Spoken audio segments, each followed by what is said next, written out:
Hello everybody and welcome back to a brand new video on the 3D Critic channel. Today I'm going to give you guys my performance review on the Puma Stewie 4s.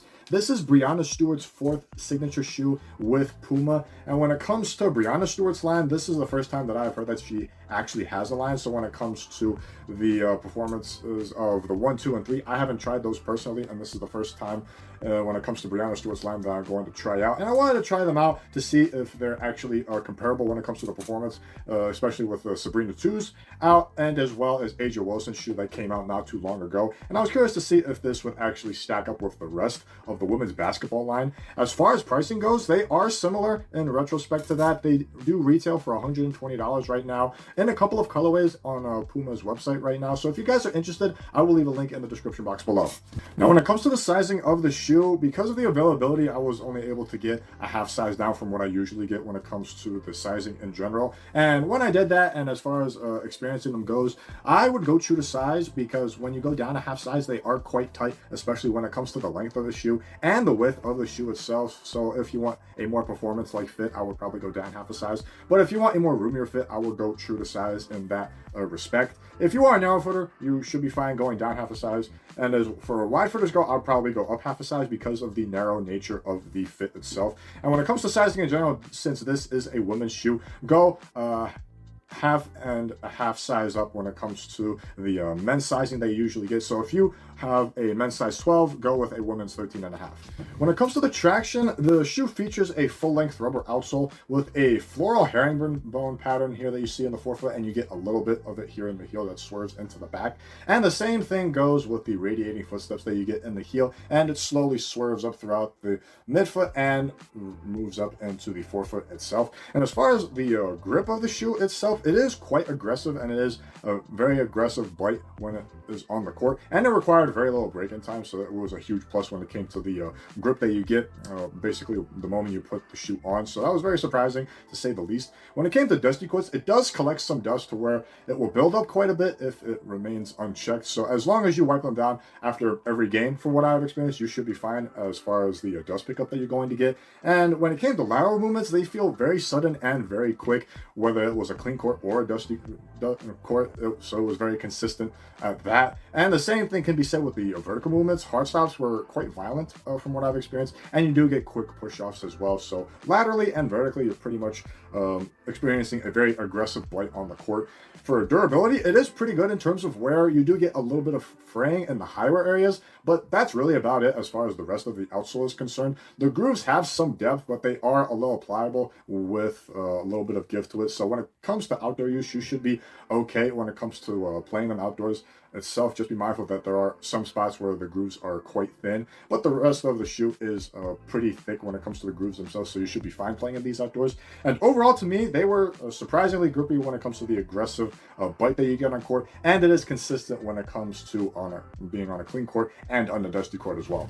So for the cushioning setup itself, it features a full-length pro foam midsole with nitrogen infused foam here in the forefoot, and the same thing goes in the heel as well. So it's basically the same cushioning that you can get in the Lamella 4s, the high tops and the low tops. But when it comes to how it feels, it does feel a little bit different from my personal experience. Especially in the forefoot, it does have a nice lively responsive feel with a pretty good bounce as well. You do get a shank here in the midfoot to give it a nice springboard-like effect. So it is surprisingly really responsive, and it has a lively feel with really good bounce on top of it, compared to the Lamellas where they're just a little bit more mellowed out, no pun intended. And as you move into the heel, it is slightly on the firmer side at first, but it does break in a little bit over time. That way it has some really nice compression here in the heel, and as a result of that, the impact protection feels very good as well. So it's a very similar feel to the Lamella 4s, but it is a little bit more on the stiffer side of things, but it does eventually break in to make it more smoother and a little softer as well, just like the Lamella 4s. In terms of fluidity, it does feel smooth overall. The shoe itself is quite flat, so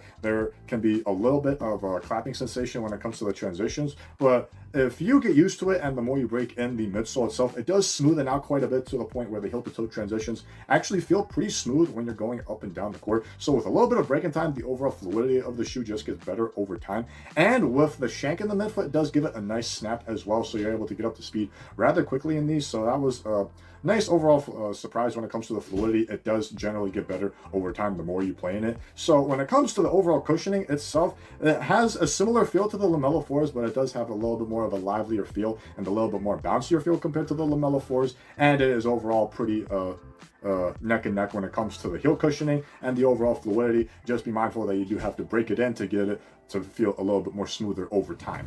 Now, diving into the materials themselves, it features a pretty basic engineered mesh material throughout the shoe itself in the lateral, forefoot, and medial side of the shoe, with a little bit of leather here in the back. In the forefoot, you do get Puma's power tape overlaid on top of the engineered mesh itself throughout the forefoot, and it is reinforced along the lace line as well here on both sides of the lace line. Moving into the tongue, it is a closed poured mesh tongue with some decent padding on the top, a decent amount of ankle padding around the ankle collar, and some decent padding around the heel area as well. When it comes to comfort, they are pretty comfortable for the most part. The mesh material is very flexible and molds to your foot very nicely the more you break it in, especially with the power tape that you get on top of it, so it does flex really well with your foot. You do get ample padding on the tongue, however you do get some pinching at the bottom of the tongue, probably due to the sizing that I got in the shoe itself. It does feel a little too snug to where it just scrunches up the tongue itself, but if you go true to size, that's probably won't be an issue. Just be mindful of that when it comes to a performance fit that you would like in your shoe. And when it comes to the lace line, I didn't experience any lace irritation throughout, mainly due to the flat laces that you get, which do look kind of cheap when it comes to a nitpicking of the shoe itself. I don't really like the laces themselves. The padding around the ankle collar is really nice, as well as the heel, which is adequate at the end of the day. So when it comes to the overall comfortability of the shoe, it is pretty flexible aside from a few nitpicks here or there. Aesthetically, it is a very nice design, especially in this colorway where you do get the splatter print throughout the shoe itself, and it spills into the midsole itself, which is a very nice touch. The branding on the tongue is subtle on the top of the tongue, and you do get a little bit of branding here in the heel with the Puma logo, as well as Stewie's name, which also glow in the dark if you really notice it a little. So aside from that, that's pretty much really nice when it comes to the design itself, with the splatter print that you get throughout the shoe. But when it comes to nitpicks, it's just the flat laces that you get throughout the shoelace itself, and the excessive laces that you get on the back of the tongue. I didn't really see the need for it to be there, but when it comes to the aesthetics, it does look a little cool. It just didn't really need to be there to begin with. So it is a little bit on the cheaper side of things, but it is expected when it comes down to the $120 price tag. So as far as the aesthetics go, it is a really nice design, but a little cheap on the low end. Now, when it comes to the lockdown itself, in this size, it does a pretty good job overall, in my opinion. But if you order your true size, you might run into a couple of issues, which I'll explain in a second. Firstly, in the forefoot, you are going to experience a very nice, snug, tight fit, so you aren't going to experience any movement in the forefoot, and you won't experience any sliding when it comes to lateral or vertical movements. When it comes to vertical movements, you will start stubbing your toe every now and then because of the tight fit that you're going to get, so that might be uncomfortable to say the least when it comes to playing in these, what I have experienced so far in this. So aside from that, the forefoot lockdown is pretty good. Moving into the midfoot, it does feature a corded lacing system on both sides of the shoe, and the cords go all the way down to the midsole, so you do get a nice cramped feel when it comes to the midfoot itself. And the tongue itself is semi-gusseted, so you're going to have a nice wrapped one-to-one fit in the midfoot to give it a nice seal overall. In the heel, you don't get that much sculpting, but it does keep it in place for the most part, where you do experience a little bit of heel slippage. With the tightness that you get from the corded laces, it does hold it in a little bit, where you do experience a little bit of heel slippage. But if you order your true size, you might experience it a little bit more because of the minimal sculpting that you get in the back half of the shoe. So just be mindful of that when it comes to the sizing itself. And this size, it does a pretty good job, but if you order your true size, you will experience a little bit more heel slippage at the end of the day, and you will experience a little bit more roominess when it comes to the forefoot itself. You might slide around a little bit more, whereas in this, you won't slide around too much. So be mindful when it comes to the sizing. The lockdown will vary. And last but not least, least when it comes to the support, to me, they were just okay when it comes down to it, in my opinion, with what you get throughout the whole shoe itself. Firstly, when it comes to lateral support, you do not get an outrigger or a bulge from the midsole itself, so you're solely relying on yourself sitting within the midsole a little bit to give you some containment and a little bit of a containment from the power tape material that you get from the materials themselves. But that's pretty much it when it comes to the forefoot. In the midfoot, you do get this rubber clip that slowly moves into the midfoot. That way it gives you some containment here in the midfoot. And in the back, you do get a very stiff internal heel counter, so you do have some nice supportive stability on the back half of the shoe. Just the absence of an outrigger and a bulge from the midsole itself, you will experience some ankle rolls here or there, and it will lead to buckling from what I've experienced so far when I played in these. So in terms of overall support, it does a good job, but once you're on the slightest angle, it could lead to an ankle roll, and it can buckle from what I've experienced personally. So when it comes to lateral support, it's just okay from what I've experienced. For torsional support, it is pretty solid, especially with the midfoot shank. It keeps the shoe very stiff here in the midfoot, and when it comes to being torsionally sound, it is very good and very balanced at the end of the day, and it keeps the shoe very stiff where it needs to be. The base of the shoe is on the narrow side, but it is flat at the end of the day, so you are going to have a pretty stable ride under your foot. Just be mindful that it is on the narrow end when it comes to the outsole width itself. So when it comes to the base, it's pretty flat. Just be mindful that it is on the narrow side.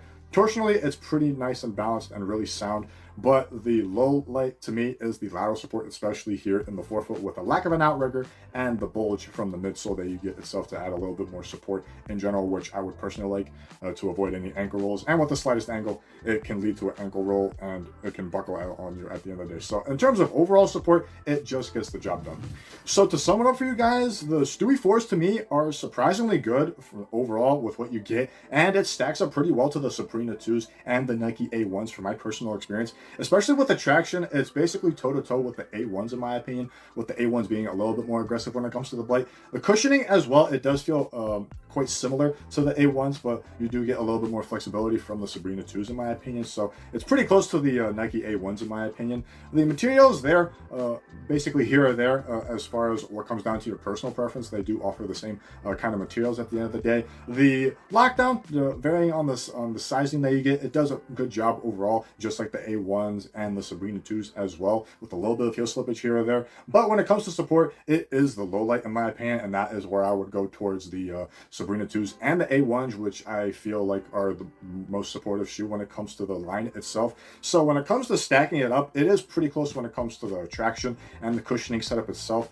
But when it comes to everything else, it's a pick-be choosers kind of thing. If you want more support, I would go with the A1s at the end of the day. If you want a little bit more lockdown, I'll probably go with the A1s and the Sabrina 2s. But everything else, when it comes to the traction and the cushioning itself, it's very level pegging as it comes down to it when it comes to the overall woman line of basketball shoes in general. Thank you guys for watching this video. This has been my performance review on the Puma Stewie 4s. Leave a like if you enjoyed this video, and comment down below on what you think of the Stewie 4s or any of the other shoes from Stewie's line. I'd like to know your thoughts on the rest of that line, and if they are comparable to the Stewie 4s, I'd like to know your thoughts on that, as well as how it stacks up to the Sabrina 2s and the A1s as well, since in my opinion they perform very similarly when it comes to certain aspects of the shoe. So if you have any other questions, feel free to comment down below as well. If you'd like to stay up to date with future videos that I'll be posting, hit the subscribe button down below. It'll greatly support the channel as well. And if you do want to see my reviews of the Nike A1 and the Sabrina 2s, I will leave it on the corners of the screen right here. And if you'd like to follow me on social media, all of that information will be in the description box below. I hope you guys enjoy the rest of your day. I hope this was beneficial to you guys. And until next time, keep shooting.